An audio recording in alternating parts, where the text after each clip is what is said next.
So I want to begin by sharing with you one of my favorite quotes. I once heard somebody say, "Blessed is the man that sees the need, recognizes the responsibility, and actively pursue becoming the answer." As it's already been said, my name is McKenzie. Most of the people that know me well, they simply call me Coach. And I'm going to tell you a little bit of a story about that a little bit later. I'm hopeful that at the end of the day, as we leave, and we've heard nothing but great things. And so, again, I want to thank all of you all for taking time out of your day to come together, and not as a staff, but I think one of the things that we want to do, and I've been given notice, is that I think most people, instead of being on a staff, would prefer to be on a team. So I want to take this first opportunity to welcome all of you all to the Pillsbury United Communities Charter School team.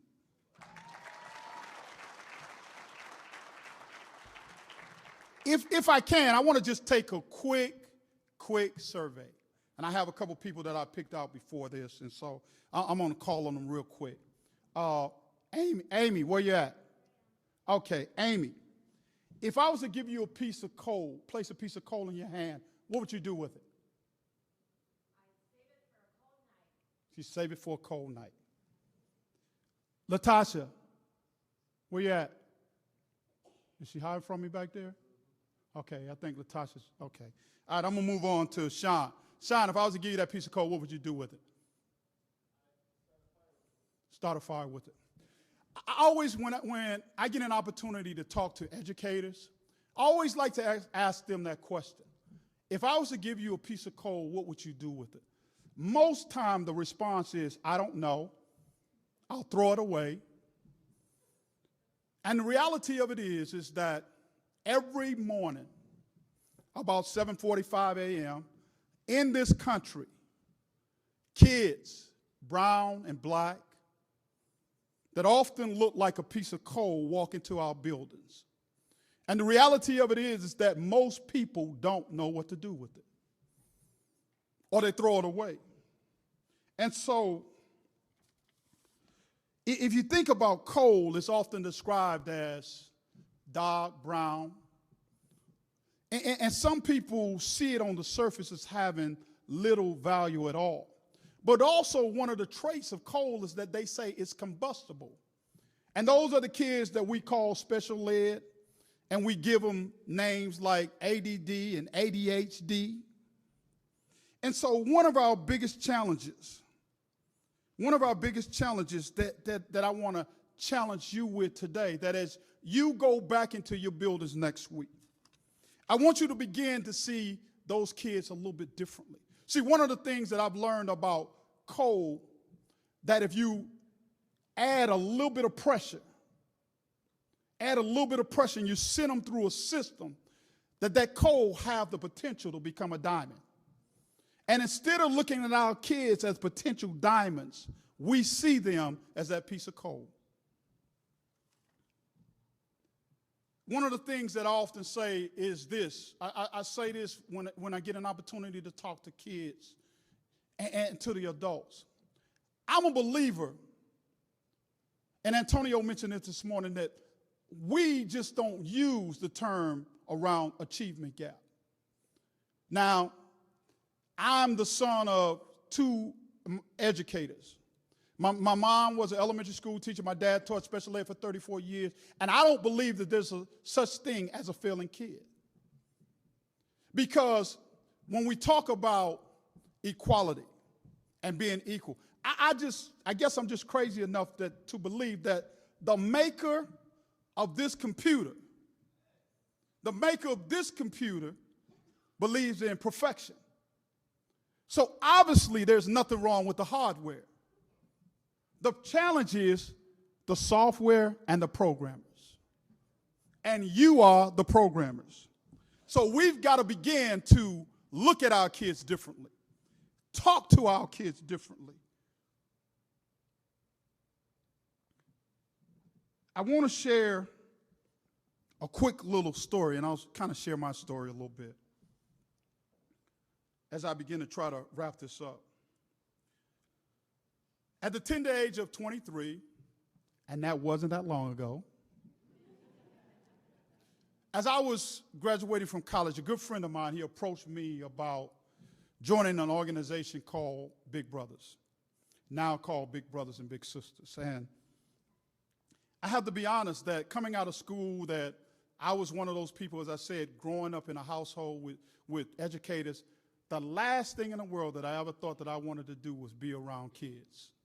And so I was about trying to pursue and make as much money as I thought that I possibly could. But Clyde was very, very persistent, and for whatever reason, he thought that I would make a good mentor. And so Clyde didn't give up, and I ended up becoming a big brother to a 13-year-old young man from a single-family home. And at 13, you all know it, I mean, that's middle school. Most times at 13 years old, I mean, that's the age, and Jules, this particular young man, you know, he was at that age where he was having some challenges at home, challenges in school, just kind of tough to deal with. But the one thing that Jules and I had in common was a love for the game of basketball. And so one day when Jules was in school and they were playing outside, and the principal came along and said, you know, this year we don't have anybody to coach the team, and so I don't think we're going to be able to have a basketball team this year. And so Jules, being who he was, Jules turned to the principal and he said, I have a coach, and he volunteered none other than his big brother. And so I won't begin to go into the discussion that we had later on about being volunteered. But I have to tell you that I thought at that particular moment that I was going to go into a situation and I was going to impact a 13-year-old's life. But that decision that I made impacted me and changed my life journey. It is because of Jules that I would go on to coach high school basketball. And still being young and naive, I would go to a inner city school, Minneapolis Patrick Henry, and I thought that as a basketball coach that I would just be walk in and talk about offense and defense and out of bounds plays. But I walked into a school where the majority of the kids lived below poverty, 99% on free and reduced lunch. One of my players moved 7 times in 9 months. My star players ate Skittles for breakfast. I had a kid that slept on a different teammate's couch every night. But one of the things that those kids learned, they learned to look beyond their circumstances.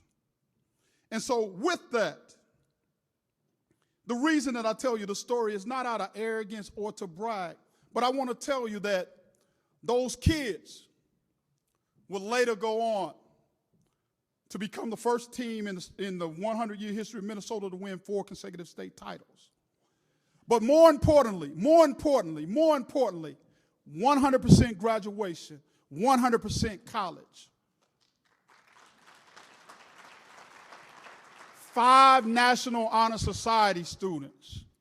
And so I tell you that because I know that it's possible. See, when I became a big brother, I honestly thought that I was too young to make a difference. I thought that I didn't make enough money to make a difference. I thought I didn't have enough time to make a difference.